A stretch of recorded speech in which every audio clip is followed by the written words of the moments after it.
बिस्मिल्लाहिर्रहमानिर्रहीम। आज हम 2020 का जो फार्माकोलॉजी का फास्ट पेपर है वो हम इस वीडियो में डिस्कस करेंगे, जिसमें हम 35 तक MCQs एक पार्ट में करेंगे और फिर 35 से 70 तक MCQs दूसरे पार्ट में करेंगे और इसको डिटेल एक्सप्लेनेशन के साथ पढ़ेंगे।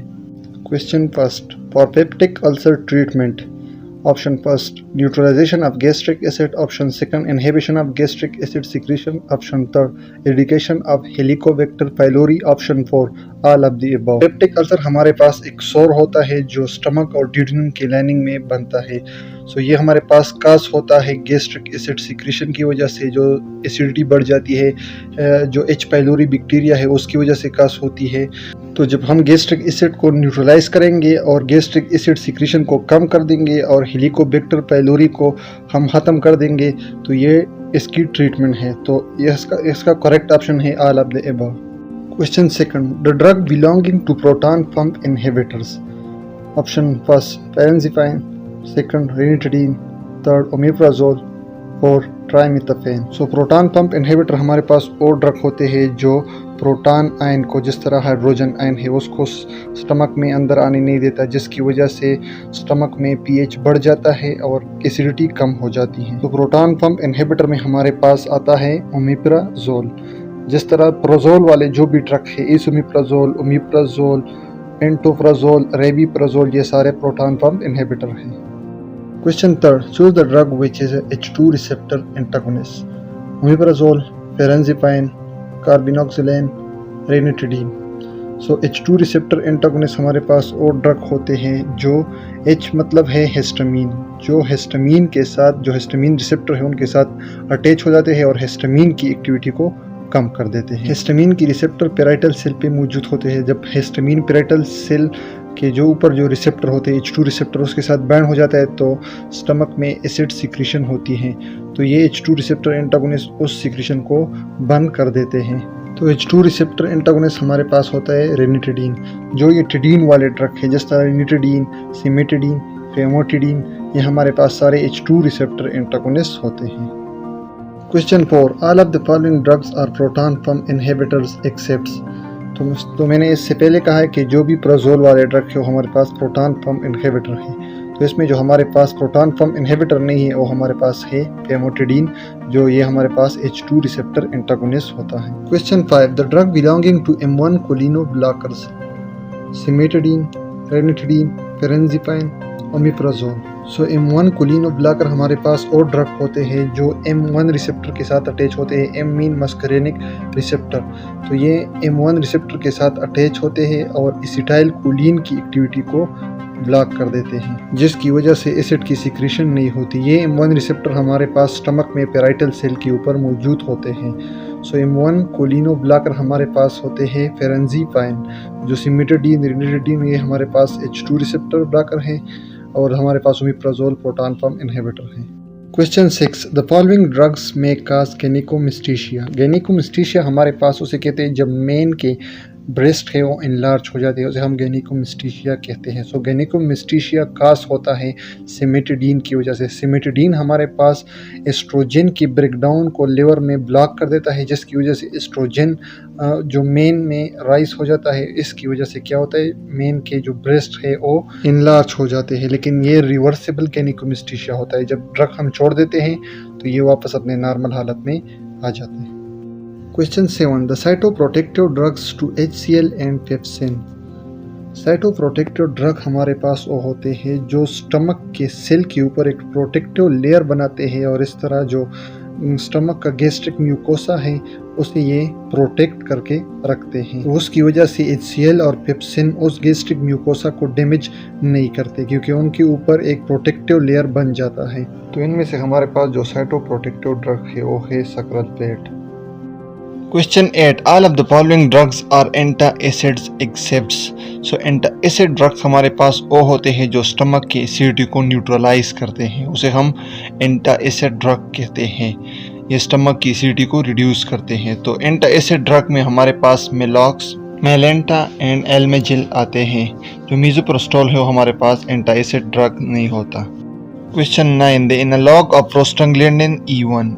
प्रोस्टाग्लैंडिन E1 का एनालॉग कौन सा है? तो एनालॉग हम उस सब्सटेंस को कहते हैं, मतलब अगर एक ड्रग है और structurally and functionally prostaglandin E1 की तरह हो तो उसे हम प्रोस्टाग्लैंडिन E1 का एनालॉग कहेंगे। सो प्रोस्टाग्लैंडिन E1 का एनालॉग हमारे पास कौन सा है? तो हमारे पास है misoprostol. Question 10, the drug that cause metabolic alkalosis. So metabolic alkalosis हम इसे कहते हैं जब ब्लड में सोडियम बाइकार्बोनेट का लेवल बढ़ जाता है और इसके साथ पीएच भी बढ़ जाता है, हाइड्रोजन आयन कम हो जाता है, तो ब्लड में बेसिडिटी कास होती है, तो इसे हम मेटाबॉलिक अल्कलोसिस कहते हैं। सो मेटाबॉलिक अल्कलोसिस कास होता है जब सोडियम बाइकार्बोनेट का लेवल ज़्यादा हो जाता है। तो जब हम सोडियम बाइकार्बोनेट ड्रग देंगे तो मेटाबॉलिक अल्कलोसिस उससे कास होती है।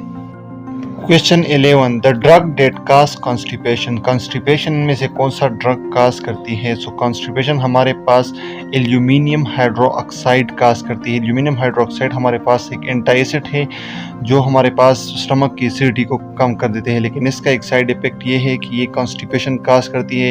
ये इंटेस्टाइन में वाटर एब्जॉर्ब करता है जिसकी वजह से कॉन्स्टिपेशन होती है। इस तरह कैल्शियम कार्बोनेट भी है लेकिन वो लिटिल बिट कॉन्स्टिपेशन काज करती है। और मैग्नीशियम ऑक्साइड ही हमारे पास डायरिया काज करती है। तो इसका जो करेक्ट ऑप्शन है वो हमारे पास है aluminium hydroxide. Question 12, the following drugs intensify gastrointestinal motility except. So इसका जो करेक्ट ऑप्शन है हमारे पास है पेपावेरिन। पेपावेरिन हमारे पास स्मूथ मसल रिलैक्सेंट है। तो जब स्मूथ मसल रिलैक्स हो जाते हैं तो उसकी वजह से जो गैस्ट्रोइंटेस्टाइनल मोटिलिटी है वो भी डिक्रीज हो जाती है। बाकी जो मेटोक्लोप्रामाइड है, डोमिफिराडोन है, सेजाफ्राइड है, सारे हमारे पास गैस्ट्रोइंटेस्टाइनल मोटिलिटी को इंटेंसिफाई करते हैं। सिर्फ हमारे पास पेपावेरिन है जो गैस्ट्रोइंटेस्टाइनल मोटिलिटी को इंटेंसिफाई नहीं करता। Question 13, all of the following drugs use for iron deficiency anaemia excepts. So इनमें से सारे ड्रग आयरन डिफिशिएंसी एनीमिया के लिए यूज़ होते हैं एक्सेप्ट एक के। आयरन डिफिशिएंसी एनीमिया उसे कहते हैं जब हमारे बॉडी में जो ब्लड में आयरन की डिफिशिएंसी हो जाती है, जिसकी वजह से जब आयरन नहीं होगा तो ब्लड की ऑक्सीजन कैरिंग कैपेसिटी भी डिक्रीज हो जाती है। तो जो फेरस सल्फेट है, फेरस ग्लूकोनेट है, फेरस फ्यूमेरेट है, इन सारों में आयरन मौजूद होता है except folic acid. Folic acid हमारे पास एक विटामिन है जिसमें आयरन मौजूद नहीं होता। सही है, तो इसका जो करेक्ट ऑप्शन है हमारे पास है folic acid. Question 14, the drug for parental iron therapy. So parental iron therapy के लिए कौन सा ड्रग यूज़ करते हैं? जब कोई पेशेंट ओरली मतलब आयरन नहीं ले सकता तो हम उसे पेरेंटल देते हैं, बाय IV रूट देते हैं। सही है, तो उसके लिए जो ड्रग यूज़ होता है हमारे पास है फेरकोवेन। फेरकोवेन हम IV देते हैं। सही है, और बाकी जो फेरस सल्फेट है, फेरस फ्यूमेरेट है, फेरस लेक्टेट है, ये सारे हम ओरली देते हैं। सिर्फ जो फेरकोवेन है ये हम पेरेंटल रूट से देते हैं। Question 15, the drug which increases absorption of iron from intestines. So intestine से हमारे पास कौन सा ड्रग आयरन की एब्जॉर्प्शन को इंक्रीज कराता है? तो हमारे पास है एस्कॉर्बिक एसिड। एस्कॉर्बिक एसिड को हम विटामिन C भी कहते हैं। सो विटामिन C या एस्कॉर्बिक एसिड आयरन की एब्जॉर्प्शन को इंक्रीज करवाता है इंटेस्टाइन में। So the correct option is option second, ascorbic acid. Question 16, the deficiency in pernicious anaemia of. Pernicious anaemia भी एनीमिया का एक टाइप्स है जिसमें हमारे पास विटामिन B12 की कमी हो जाती है।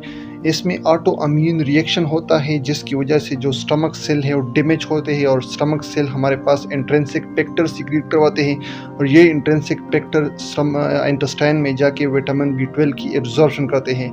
जब ये स्टमक सेल डैमेज हो जाते हैं और विटामिन B12 इंट्रिंसिक फैक्टर की सिक्रेशन नहीं होती तो विटामिन B12 एब्जॉर्ब नहीं होता, जिसकी वजह से पर्निशियस एनीमिया काज होता है। पर्निशियस एनीमिया में हमारे पास विटामिन B12 की कमी होती है जिसकी वजह से रेड ब्लड सेल प्रोड्यूस होते हैं लेकिन नॉर्मली लार्ज साइज में प्रोड्यूस होते हैं, जिसकी वजह से उस सेल की ऑक्सीजन कैरिंग कैपेसिटी कम हो जाती है और वो सेल इमैच्योर होते हैं।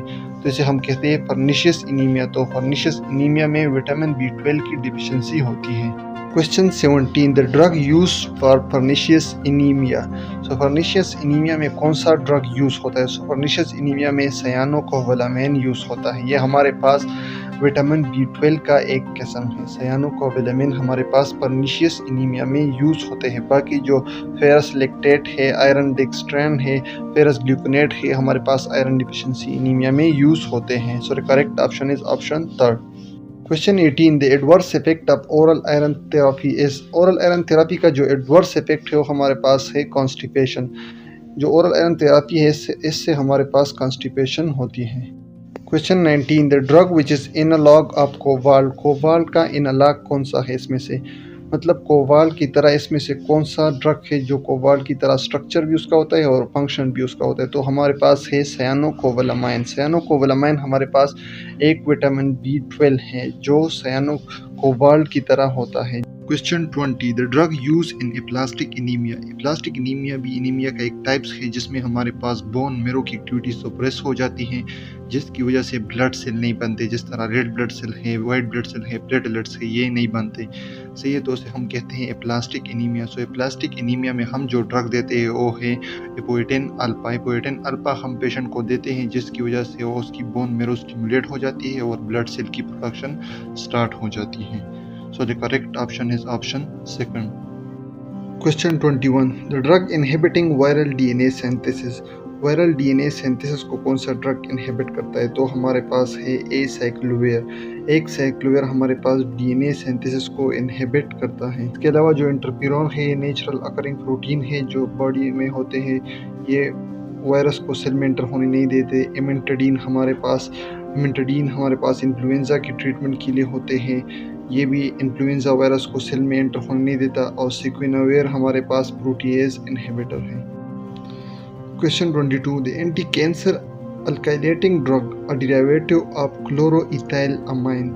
सो अल्काइलेटिंग ड्रग हमारे पास वो ड्रग है जो अल्काइल ग्रुप को DNA के साथ अटैच, वायरस के DNA के साथ अल्काइल ग्रुप को अटैच करवाते हैं जिसकी वजह से DNA रिप्लिकेट नहीं हो पाती, तो इसकी वजह से सेल डिवीजन नहीं होती, तो कैंसर की ग्रोथ स्लो हो जाती है। तो क्लोरोइथाइल अमाइन का डेरिवेटिव हमारे पास है साइक्लोफॉस्फामाइड। ये हमारे पास क्लोरोइथाइल अमाइन का डेरिवेटिव है जो एक अल्काइलेटिंग ड्रग है। Question number 23 the anti cancer alkylating drug a derivative of ethylenimines. So ethylenimines का डेरिवेटिव इसमें से कौन सा है, तो हमारे पास है thiotepa. So option 4 is the correct option. Question 24 the hormonal drugs use for cancer treatment. So cancer treatment के लिए हार्मोनल थेरेपी भी होती है जिसमें हमारे पास ग्लूकोकॉर्टिकॉइड एंड गोनेडल हार्मोन ज़्यादातर यूज़ होते हैं। ग्लूकोकॉर्टिकॉइड जिस तरह प्रेडनिसोलोन हम यूज़ करते हैं ल्यूकीमिया में, ब्रेस्ट कैंसर में, इस तरह इनमें हम प्रेडनिसोलोन यूज़ करते हैं। और इस तरह गोनेडल हार्मोन भी हम यूज़ करते हैं ब्रेस्ट कैंसर में, एंडोमेट्रियल कैंसर में, प्रोस्टेट कैंसर में। तो इसका जो करेक्ट ऑप्शन है option 3 glucocorticoids and gonadal hormones. Question 25 the anti cancer alkylating drugs a derivative of alkyl sulphonate. So alkyl sulphonate का डेरिवेटिव ड्रग कौन सा है, वो है हमारे पास busulfan. 4 is the correct option जो हमारे पास एक एंटी कैंसर अल्काइलेटिंग ड्रग है। Question 26 the anti cancer drug of plant source. Plant source से कौन सा ड्रग डिराइव हुआ है इनमें से, तो हमारे पास है विनक्रिस्टीन। विनक्रिस्टीन प्लांट सोर्स ड्रग है जो प्लांट से हम ये लेते हैं। Question number 27 the mechanism action of alkylating agent is.